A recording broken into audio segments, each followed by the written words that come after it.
Le couple n'est pas fait pour des enfants. Le couple n'est pas fait pour les jeunes garçons. Le couple n'est pas fait pour de jeunes filles. Si tu n'es pas capable de te connaître pour savoir pourquoi tu t'engages, alors ne t'engage pas. Ce n'est pas à l'autre de venir te dire pourquoi tu t'engages. Si tu as des ambitions qui ne rentrent pas dans une vie à deux, reste dans ton foyer, reste dans ta famille, reste encore près de tes parents, parce que c'est d'eux que tu as besoin. Pas d'un mari, pas d'une femme. Un homme qui sait pourquoi il s'engage, il verra la faiblesse de l'infidélité dans son couple. Ta femme est ta compagne, ton allié, ton copilote, celle qui est censée ramener un bénéfice dans ton couple. Lorsque toi, tu passes tes nuits dehors, ton temps dehors, à la battre, à l'insulter, à l'humilier, c'est-à-dire que toi-même, tu ramènes la faiblesse dans ta famille. C'est-à-dire que toi-même, tu rends inactif et tu rends imprudent ton copilote. Si tu n'arrives pas à bien conduire, le copilote ne peut pas rattraper. Cet avion va tomber. Et avec tous les gens qui sont derrière, et souvent dans une famille, c'est les enfants. Tout le monde doit arriver dans une vie de couple ou dans un mariage après avoir acquis la maturité nécessaire.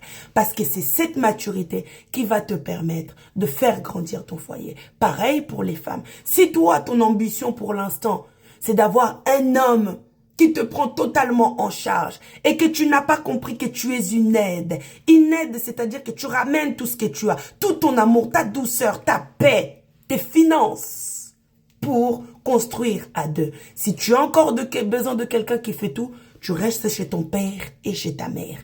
Eux, ils sont dans l'obligation de te nourrir, de te loger et de tout te donner.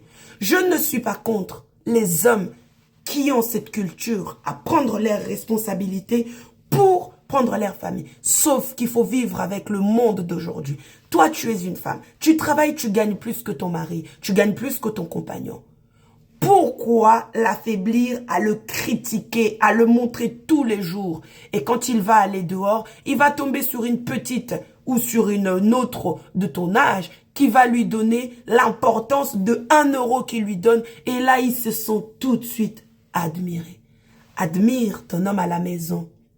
Respecte ta femme à la maison. Vous ne pouvez pas échouer. Le couple, c'est fait pour des personnes matures, pour des adultes. Évitons, lorsqu'on est encore enfant, de rentrer dans la vie de couple parce que on va le briser. Et en le brisant, on brise l'autre.